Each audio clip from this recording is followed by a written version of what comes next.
આપવાની છે બંગાળની ખાડીની અંદર ફેંગલ નામનું વાવાઝોડું બનવા જઈ રહ્યું છે।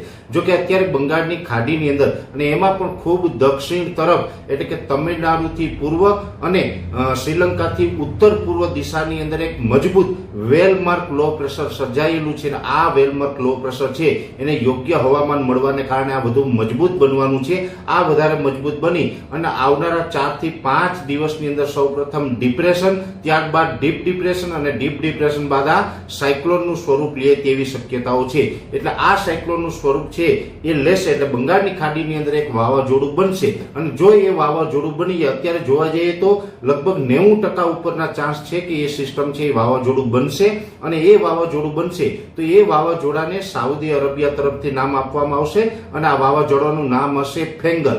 હવે આ ફેંગલ વાવાઝોડું બનશે તો અહીંયા હું આપને જણાવી દઉં કે જ્યારે પણ વાવાઝોડું બને એટલે અલગ અલગ માધ્યમોથી આપણા સુધી માહિતી મળતી હોય, સમાચાર પહોંચતા હોય છે, ત્યારે દરેક ગુજરાતી મિત્રોને જણાવી દઉં કે આ વાવાઝોડું ચોક્કસ બનશે પણ આપણે ગુજરાતે આનાથી કોઈ ખતરો નથી। એટલે કોઈ ગુજરાતી મિત્રોએ આ ફેંગલ નામનું વાવાઝોડું બંગાળની ખાડીમાં બને તો એનાથી ડરવાનું કે ગભરાવાનું નથી, કેમ કે મોસ્ટ ઓફ આપ તમામ જાણો છો કે જ્યારે પણ બંગાળની ખાડીની અંદર વાવાઝોડું બનતું હોય તો એ ડાયરેક્ટ ગુજરાતને હિટ ન કરતું હોય। ઘણી વખત એવું બને કે વધારે પડતા એ પશ્ચિમ તરફ આગળ વધે અથવા તો ઉત્તર પશ્ચિમ તરફ આગળ વધે તો એને કારણે ઘણી વખત આપણે વરસાદો પડતા હોય છે। જો કે ગુજરાતની અંદર અત્યારે 30 નવેમ્બર સુધી કોઈ જ પ્રકારે માવઠું કે વરસાદની શક્યતાઓ નથી। એ આપણે 2 દિવસ પહેલાના વિડીયોમાં પણ કહી ચૂક્યા છીએ અને અત્યારે પણ કહું છું કે હમણાં આપણે કોઈ વરસાદની શક્યતાઓ નથી।